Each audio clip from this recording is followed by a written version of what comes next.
What is up, everybody? It is Alex from Heavy New York calling from Zoom again, and this time we are here with Frost of the almighty Satyricon. Thank you so much for being here today. It's great to have you here. Yeah, thanks for having me. Yeah, as I was telling you before we started rolling, two of my favorite things are in this interview, which is heavy metal music and Edvard Munch. Thank you for giving us this excellent concept album. Because of the references to Edvard Munch, obviously the making of this album was very different from what we heard on previous albums such as Nero or Volcano or previously, right? Yeah, this was a very different process indeed, and from what I have understood the early phases of making this album, Satyr was not actually sure whether this was going to be a musical work done by him personally as a composer, or whether it was actually going to be a Satyricon album. And I think it was necessary for him as he started out in this project to feel that he was completely unbound and that he could work the way he wanted without, thinking of whether things needed to fit in the Satyricon universe or whether, the music he was making could actually be an album. He wanted to make one piece of music without any kinds of, songs or themes that were meant to be heard by themselves, but that were all meant to be parts of one long journey. And the whole point was that this piece of music should somehow be inspired by works of Munch, and it should also be seen as part of an exhibition where the music and some selected Munch works were, part of the totality, part of the very same journey. So it was not clear that this was going to be a Satyricon album at all. Satyr was very clear that whatever he ended up doing would affect Satyricon's future and our musical direction, but whether he was actually about to make a Satyricon album or just something that would perhaps be the foundation for a Satyricon album, he didn't really know.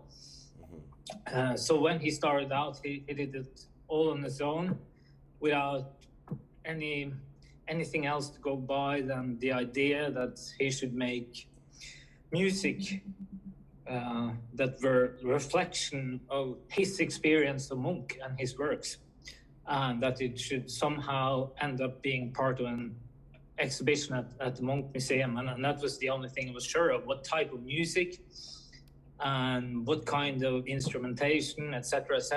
He didn't really know, but he trusted his own will, his instincts, his musical intuition, and his long experience as a composer and as a musician, and that he would end up making something that would, in the end, make a lot of sense, feel right, and kind of constitute where he wanted to go as a musician, and also give Satyricon some new vitality and some new blood somehow. And just as this was starting to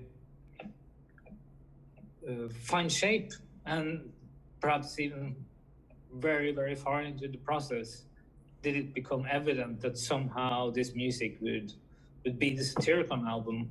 But we still didn't know at that point, and Satyr didn't know at that point whether the album was going to be the same piece of music that was written for the art exhibition, or whether the album was somehow going to be based on that music. Actually, I think the plan was more to make it become the latter, but as the work was finished, it turned out that the only right feeling we had about it was that the Satyricon album had to be the same as this 1 hour long piece of music written for the Munch exhibition, because we felt that it was so complete. Everything was connected to everything else in this piece of music. You can take out anything and, you know, make that become the foundation of a song, or anything that you could, you know, take somewhere else.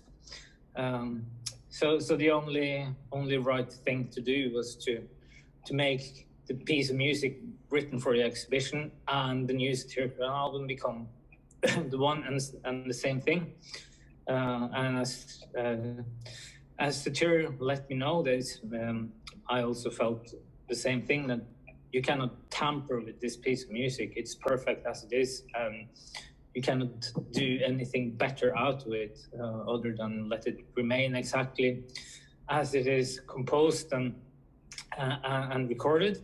And it makes sense as a Satyricon album, even if it's extremely unconventional and the instrumentation is very different from any earlier albums, because it really feels like Satyricon in expression and in spirit. And in many ways, it's like a Satyricon album where many of these elements that have been, you know, a bit in the background or in the shadows have been lifted into the light, and they are now, you know, what really constitutes the album, instead of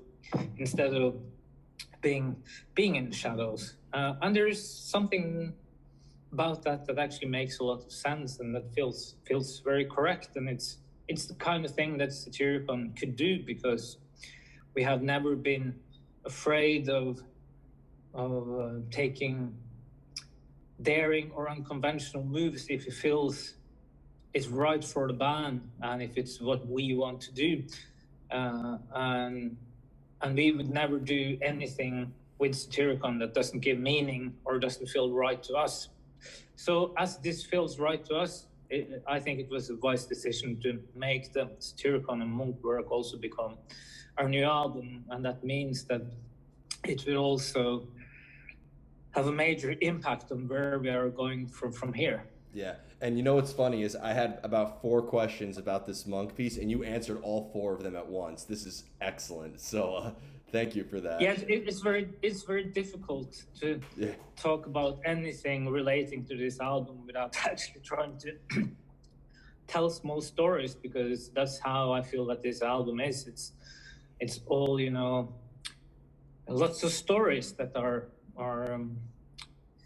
bound to each other, and everything has been so different, but at the still time it's somehow coherent with Satyricon's journey up to this point, and it still makes sense as such. So this is a part of Satyricon's journey that is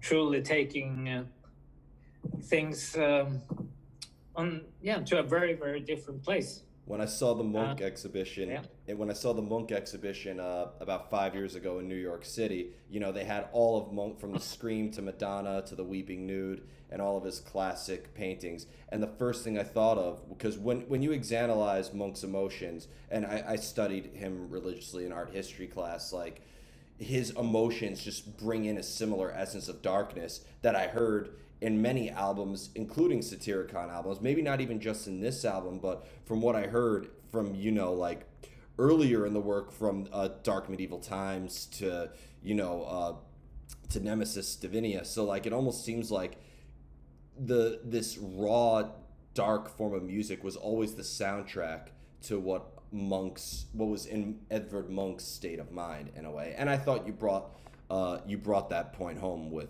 Satyricon and Munch. Yeah, thank you. We feel pretty much the same about it, and these are, you know,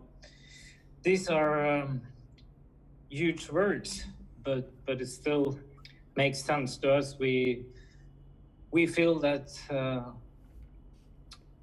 the vibes and the energies and the atmospheres in Munch's works have a parallel in our music, and very true, not only in the music made for the Satyricon and Munch album, but that's the case in our earlier music as well. Yeah.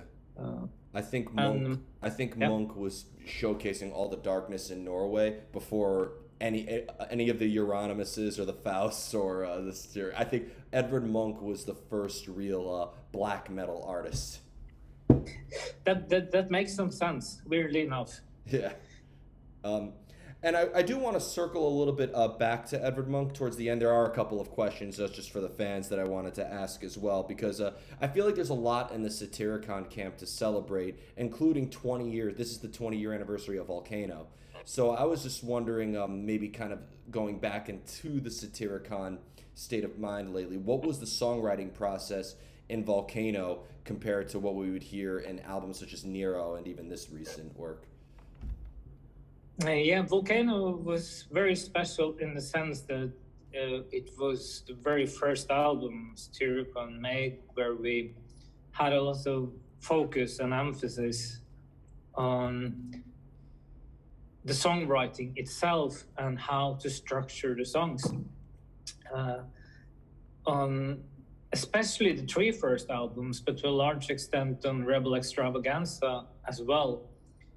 Many of the songs feels, at least today, a bit like these rifforamas, you know, it's the one really potent riff after the other, but we didn't really care much about structuring the songs in any traditional way. We were really fine just doing this, you know,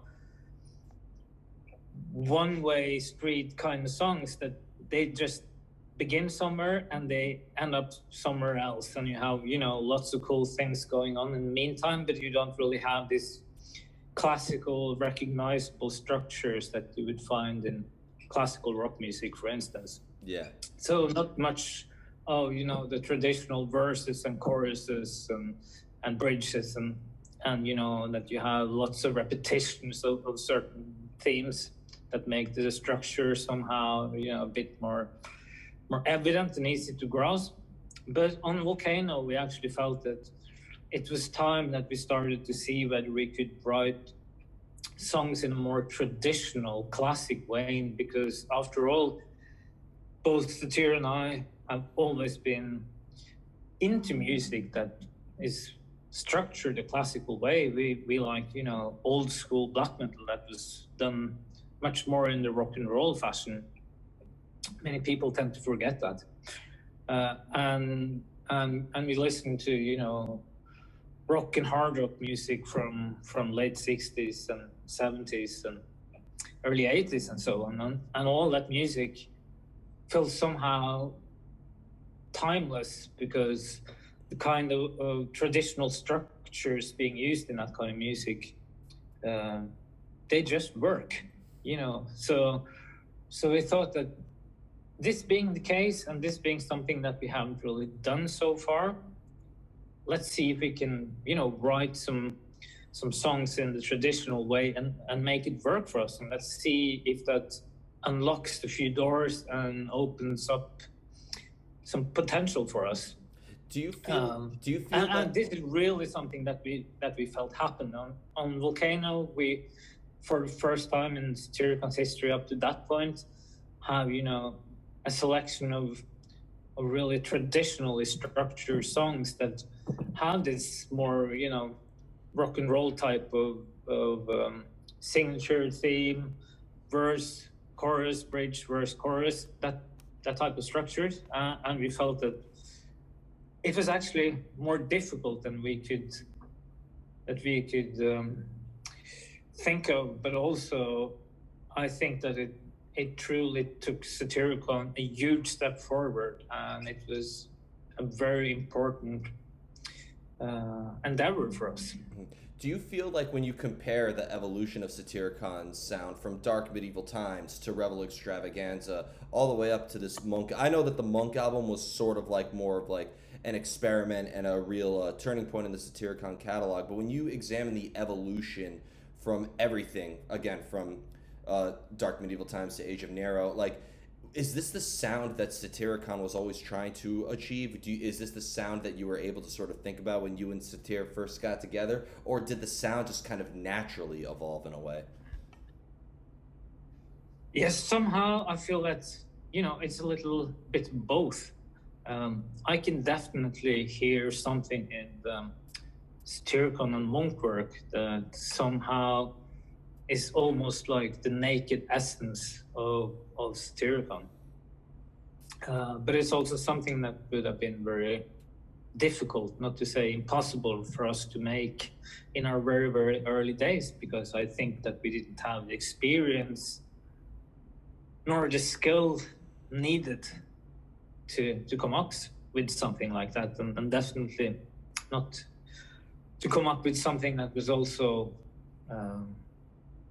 so unconventional in many ways, and being, you know, being that throughout an entire album. But the way I see it, Satyricon is always going through a constant evolution.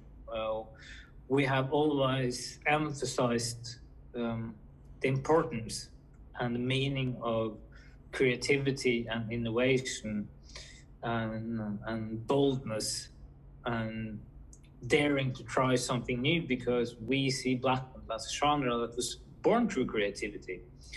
It was born through bands that dared to go where other bands hadn't been going before them. They took things further in many, many ways, made their music harder and rawer than anything that was really done before that. And they brought some darkness into this that you didn't really have before. There were some attempts perhaps, but, you know, before the very first black metal bands, you didn't really have it in that sense. And also many of these bands showed great pioneering spirit, and there was a lot of, you know, avant-garde work going on. And these elements were very, very important. And through Satyricon, we have always tried to cultivate these elements and you know, really make it a part of our musical DNA to cultivate that creativity. And when that is your starting point, I think that the band will go through lots of changes, and sometimes evolution will happen in a very, very significant way from album to album. Other times, perhaps at a slightly slower pace, but it would always be there. And I think that a band like Satyricon has always been really bound to seek new musical territory and to constantly renew ourselves. And it's also a natural part of our way of operating to for instance, seek new ways of working and to see whether we should, you know, try to bring in something that we have never had before and that we don't really even master, and see if it is a resource that we actually manage to bring into the band, and make the whole thing grow. And eventually, you know, the Munch album is as far we have gotten. Yeah. Do you think that the concept, whether it be the concept or the music, do you think that every album evolves with the artist over time? Or do you think that each album more or less represents just who you and Satyr were at that particular time, almost like snapshots through a time period? Or does the art evolve itself? Does the art itself evolve just as much as the artist? Yeah, perhaps more of the first than the latter. Obviously, we as persons have to go through some development as well, and we definitely have to go through an evolution as musicians. So again, it's part of that DNA I talked about, that we always observe and we try to learn, we try to improve, we try to bring new resources into the band all the time, and as we do that and as we evolve as a result of that, the music will do the same, because when you experience something that somehow expands your mind and brings you to a different place, you will take the art that you do with you to that place, because it gives you new rooms to explore in a way. So it's like as we learn and as we improve and as we also get new experiences, doors are unlocked, and when we go into new rooms, that also means that we can reflect what is in those rooms as artists. And I think that you need these rooms or these spaces in order to expand the way that you express yourself. So that really means that our evolution as musicians and the evolution of Satyricon happens in parallel, and the one will have impact on the other. And being that you are such a prolific artist, because in addition to Satyricon, you've played with 1349 and Gorgoroth and a lot of other real epic bands that really embody darkness into reality. Do you feel like the mindset is different for every project that you've been involved with, and that maybe you express yourself a little bit differently? Or in the end, Frost is Frost, and you are just who you are regardless of who you play with? And could playing with another band open up new ideas for Satyricon as well? I definitely think that the mindset does change with context. And it's like when I work with Satyricon, I approach my drumming in a very different way than what I do with 1349. So if I'm doing a 1349 show, for instance, I do focus a lot on this red, wild, untamed energy. I really try to let that fill me, and I try to get in touch with that and make it become a part of me. While when playing with Satyricon, I try to be much more in control of what I'm doing. I try to soften up my senses a little. I try to not be that consumed by rage. I want to have some of that too, but in Satyricon, it's also very important to be sensitive to some of the more well, I was about to say, some of the lighter or softer energies, and that's perhaps not the right way of seeing it, but at least there's a huge room for calmness in Satyricon, for instance. And in order to have that, there must also be some calmness in me when I perform. So I always seek to find that in myself before I go on stage, or before I enter the studio, or whatever I do with the band, really. Mm-hmm. So yeah, the mindset is changing with the context, and I also try to enter a state of mind that I feel is right for what I'm doing there and then. And do you feel, going by the name of Frost, and I've asked numerous musicians in the realm of black metal this, but when you go by the alias of Frost, and as we've seen with Necro Butcher and Dead and, even Satyr, like, do you almost feel that maybe in Satyricon, you, and on stage and in the album, you portray somebody that's very different from who you personally are? Like, do you almost feel like you're portraying maybe like a character or an external metaphor or who you personally are? Or is Frost just an extension of who you are? Yeah, I think that it would be taking it a bit too far to say that I'm trying to portray anyone whenever I do work as an artist. To me, it feels more right to say that when I'm on stage, for instance, I don't want to have trivial thoughts in my head. And I try to emphasize the artistic qualities that I have, and I try to emphasize artistic thinking. I try to become very much one with the music that I play. And I think that that's also why it makes sense to have an artist name, for instance. That it helps you channel your energies in a certain direction and to focus on something, because the private persona will have to deal with, you know, lots of practical and personal and trivial stuff necessarily. But there are times where you really need to clear all of that away, and that's what I'm trying to do when I am my artist self, and that's also why I think that it makes sense to give it a name. But on the other hand,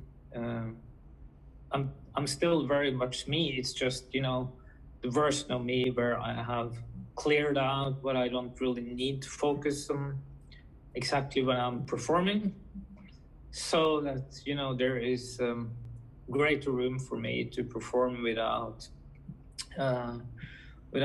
obstacles or disturbances, and that I can, you know, focus all my energy on the task at hand. So in that respect, you might say that, yeah, it's more like, you know, that extension of myself. But most of all, I feel it's, you know, about doing this ritual where you take away all the clutter, and you remove the disturbances so that you can focus 100% on what you're doing.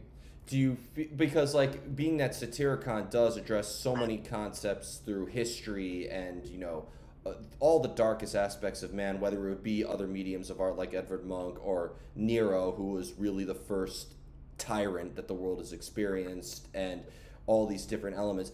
Is there a time though where maybe your personal life or your personal experiences are also a subject matter, whether it be for you or Satyr? Is there ever a time where your personal life or personal trials and tribulations serve as concepts addressed in your album as well, or do you look at music as just an escapism in a way? I think that whatever goes on in your soul life will somehow find its way through the music that you play, either through your performance or through your compositions. And I think that if you had asked Satyr, he would have said that, you know, there are lots of things that has been going on in his personal life that has altered how he approaches music, or that it has major impact on music that he writes, or lyrics that he writes. It's a bit different for me because I'm not really a composer, so it is more down to my performance.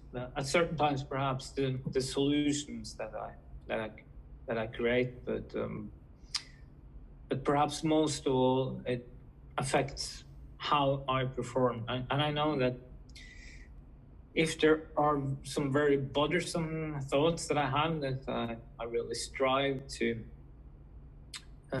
deal with or get away from, they can affect what I'm doing. I mean, I try to not let that happen, but humans cannot be robots, and sometimes it will.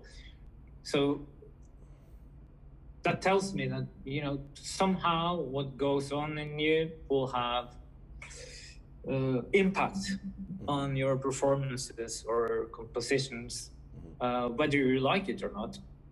In the case of Satyr, I know that he has managed to actually use many of the traumas that he has been going through, for instance, and actually finding a way of expressing these so that they make sense in the Satyricon world. And as for myself, I know that I have been truly working with some of the darker emotions that I've had, some of the some of the rage, some of the frustration, perhaps, some of the anxiety, and I have managed to express that in a way that makes sense in the musical world that I'm in. But I also think that perhaps more than I know or anybody else know is happening through the subconscious. But that's a huge subject, though. Yeah. I kind of wanted to talk a little bit about your art of drumming too, because there's a misconception that because drums don't have melody, that there's no emotion behind it. But as somebody who has seen Satyricon and 1349 live, I felt so much rage. Your drum sound totally pierced through all the bodies that were watching you perform that night. And when it comes to your art of drumming, do you need music laid down before you lay down any rhythm or percussion, or do you sometimes have a whole pattern or drum idea laid out that music would be put over? In 99% of the cases, I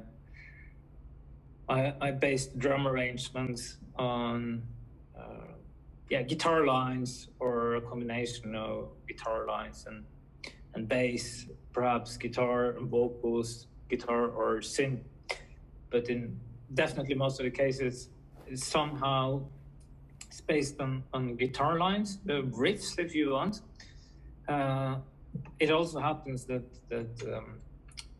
when Satyr makes songs, he makes more than just a guitar theme or a set of riffs before he shows his compositions to me and asks me to work with the arrangements. He might come up with larger parts of songs, or perhaps even finished songs, and he will have some ideas about how the drum arrangements should be and what kind of beats and rhythms and all of that. And sometimes he also see to it that he has some kind of a program track that demonstrates more or less, what type of solutions that he wants, and then I will work on that. But actually, with this Satyricon and Munch album, there aren't really any drums in a conventional sense, and you don't find classical rock beats or classical beats at all. So during one period, I started to just write a couple of more or less percussive compositions on my own. I just wanted to try it out, really, because I saw that perhaps this is something that could be needed for the album, and it's perhaps a good task for me to undertake, to try to make a couple of drum compositions just out of my own head and see what I can come up with. So I actually did a couple of those, and as the album turned out the way it did, that would make sense to include on such an album. But it was a cool learning process anyway, and I think that I might try a little more of that in the future, to actually just try to compose some parts out of my own head and actually try to structure them into something that is more than just a couple of beats or tribal rhythms or whatever, but I more or less structure it like a song that goes through different phases and perhaps some repetitions and so on. Mm-hmm. And do you, in order to get that inspiration in a way to write something, or search for different concepts, or search for different ideas, does inspiration just strike out of the blue, or do you have a usual place that you go to cultivate different ideas? Well, in this previously mentioned example, I actually laid down and meditated for a while before I found some ideas to start working on, and I think I spent 20 minutes or half an hour before a couple of ideas started to pop up. But then things really started to happen rapidly, and after a while it was almost like I could hear this this 4 minute, long percussive piece that was going through, different phases and temperatures. And after that, again, I could go to the rehearsal place and start working on these ideas and see whether I could actually find my way around the drum kit and kind of play what I heard inside of my head. So that was an example. But many ideas that I've gotten for drum arrangements in the past, I've gotten when walking in the forest. Actually, that seems to stimulate creativity and the senses. So that's always a good place to go to. Definitely. Enter the forest and let the mind start to roll. Definitely. And finally, the last question I wanted to ask you, circling back to Edvard Munch, just what does Munch say to you? What does his work say to you particularly in a way that touches upon your heart? Yeah, that is also a very, very, that's a huge question. If you could... A very good mouthful in a way. Mm-hmm. Let me tell you this.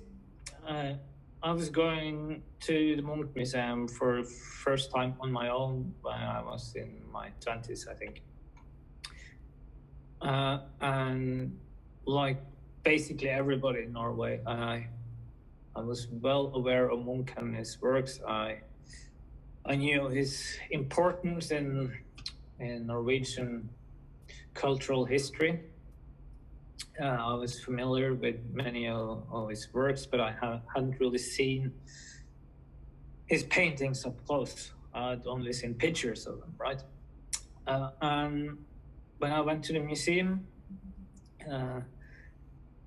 I quickly discovered that Munch's paintings seemed very physical. And of course, I experienced the atmospheres in the pictures and the energies there much stronger when I actually got to see the paintings and the lithographs on the walls. But I saw this painting called Inheritance, I think. It shows one of my favorites. It shows a mother with her newborn child, and there is blood all over this baby.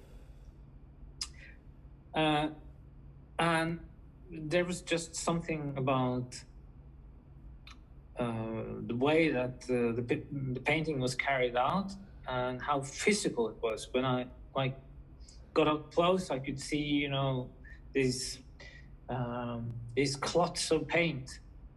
It seemed very crude in a way, and it seemed in a way it was very angry. Desperate, full of anxiety, but there was also something beautiful, even if it was basically filled with despair and death. Yeah. And really, that physicality, the way that I saw when I got up close, that there were these, clots of paint, and it really had some texture, a very crude texture. And at that point where I discovered that and got up close, it was almost like a hand came out of the picture and entered my body and drew me into that universe. And I felt so immersed by this anxiety of the grim face of this baby, obviously losing its mother. From there on, Munch was something very different to me, something that was very tangible, a bit disturbing, very uncanny. But I mean, these aren't all negative emotions to me. It's the beauty of I think despair. that the impact of those. Yeah. Well, it's it's different and beyond anything else that I've experienced. Yeah, I think both Satyricon and Edvard Munch, the two things that make them common is that it is the beauty of the macabre and despair. That's how I sum up both artists in a way. So before we go, I want to thank you so much for your time today and for such an excellent conversation. I know you have other interviews lined up, so I just want to thank you again for this amazing time. Everybody, Yeah. Frost of Satyricon and Munch. Be sure to pick it up already and check out the work of Edvard Munch as well. We will see you next time on Heavy New York.